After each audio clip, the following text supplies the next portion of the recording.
இப்போது புதிய அறிமுகம் ஆச்சி ஹோட்டல் சாம்பார் 50 கிராம் ரூபாய் 20 மட்டுமே.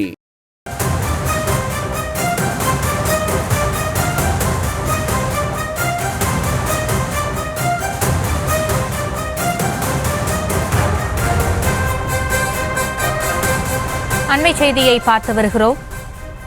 தமிழக கடற்கரைகளில் சட்டவிரோதமாக தாதுமணல் எடுக்கப்பட்ட வழக்கு சிபிஐக்கு மாற்றம் செய்யப்பட்டிருக்கிறது. அது குறித்தான அண்மை செய்தியை பார்த்து வருகிறோம். தாதுமணல் முறைகேடு தொடர்பாக சிபிஐ விசாரணைக்கு உயர்நீதிமன்றம் உத்தரவிட்டிருக்கிறது. தமிழக கடற்கரைகளில்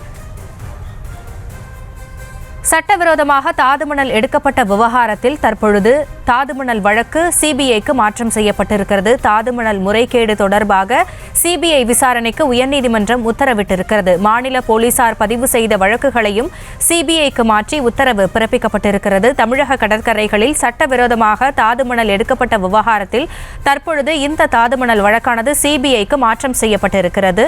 அது குறித்தான அண்மை செய்தியை பார்த்து வருகிறோம். முழு விவரங்களோடு இணைகிறார் எமது செய்தியாளர் மதி அழகன். மதி, இது குறித்தான விவரங்களை வழங்கலாம். கடற்கரைகளில் சட்டவிரோதமாக தாதுமணல் எடுத்து வருவதால் அரசுக்கு பல கோடி ரூபாய் இழப்பு ஏற்படுவதாக சென்னை உயர்நீதிமன்றத்தில் பொதுநல மனு தாக்கல் செய்யப்பட்டுள்ளது. மேலும் இந்த விவகாரம் தொடர்பாக சென்னை உயர்நீதிமன்றமும் தாமாக முன்வந்து வழக்கை விசாரணைக்கு எடுத்திருந்தது. இந்த வழக்கில் விசாரணையின் பொழுது தமிழக அரசு தரப்பில் பதில் தாக்கல் செய்யப்பட்டது. அதில் தாதுமணல் எடுப்பதற்காக விவி மினரல்ஸ், டிரான்ஸ்வேர்ல்ட், கார்னெட் உட்பட 7 நிறுவனங்களுக்கு திருநெல்வேலி மாவட்டத்தில் 52 உரிமங்கள், தூத்துக்குடி மாவட்டத்தில் 6, கன்னியாகுமரியில் 6 என 64 உரிமங்கள் வழங்கப்பட்டதாகவும், சட்டவிரோதமாக தாதுமணல் எடுக்கப்படுவதாக வந்த புகார்களை தொடர்ந்து தாதுமணல் எடுப்பதற்கும் அதனை கொண்டு செல்வதற்கும் 2013ஆம் ஆண்டு தடை விதிக்கப்பட்டதாகவும் தெரிவிக்கப்பட்டிருக்கிறது. தடைக்கு முன்பாகவும் பின்பாகவும் சட்டவிரோதமாக தாதுமணல் எடுத்ததால் ஏற்பட்ட 5,832 கோடியே 44 லட்சம் ரூபாய் இழப்பை தனியார் தாது மணல் ஏற்றுமதியாளர்களிடம் வசூலிக்க முடிவு செய்யப்பட்டுள்ளதாகவும், தனியார் நிறுவனங்கள் வசமுள்ள 1,55 லட்சம் டன் தாது மணலை பறிமுதல் செய்து மத்திய அரசிடம் ஒப்படைக்க முடிவு செய்துள்ளதாகவும் குறிப்பிடப்பட்டிருந்தது. மேலும் இந்த விவகாரம் தொடர்பாக மாவட்ட ஆட்சியர்கள் அமைக்கப்பட்ட குழு ஆய்வு செய்ததில் 2018 முதல் 2022ஆம் ஆண்டு வரையிலான ஆண்டுகளில் மட்டும் 16 லட்சம் டன் தாது மணல் சட்டவிரோதமாக கடத்தப்பட்டதாக தெரிவிக்கப்பட்டிருந்தது.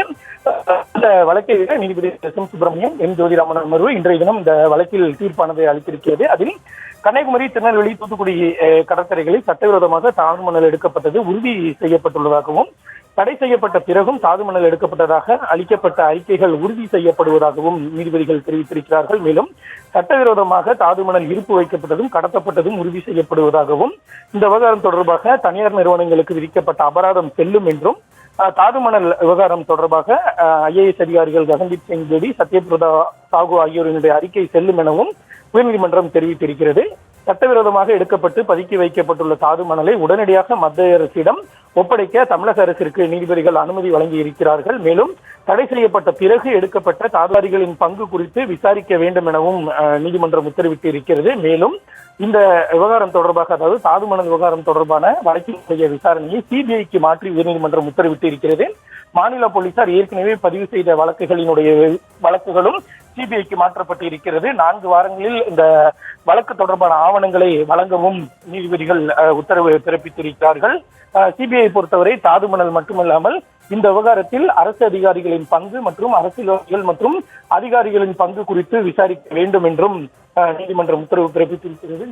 இந்த விவகாரத்தில் அரசியல்வாதிகளின் பங்கு இருப்பதை புறந்தள்ள முடியாது எனவும் நீதிபதிகள் தெரிவித்திருக்கிறார்கள். அது மட்டுமில்லாமல் இந்த வழக்கில் சம்பந்தப்பட்டிருக்கக்கூடிய தனியார் நிறுவனங்களின் வரவு செலவு கணக்குகளை மத்திய அரசு ஆய்வு செய்ய வேண்டும் என்றும், ஆய்வு செய்த பிறகு அதில் முறைகேடு ஏதேனும் இருப்பது தெரிய வந்தால் இது தொடர்பாக அமலாக்கத்துறை அல்லது வருமான வரித்துறையிடம் புகார் அளிக்கவும் மத்திய அரசுக்கு நீதிபதிகள் உத்தரவு பிறப்பித்திருக்கிறார்கள். மேலும் தவறிழைத்த தமிழக அரசு அதிகாரிகள் மீது துறை ரீதியான நடவடிக்கை எடுக்க வேண்டும் எனவும் நீதிபதிகள் தங்களது உத்தரவில் குறிப்பிட்டிருக்கின்றனர். விவரங்களுக்கு நன்றி மதியழகன். இப்போது புதிய அறிமுகம் ஆச்சி ஹோட்டல் சாம்பார் 50 கிராம் ரூபாய் 20 மட்டுமே.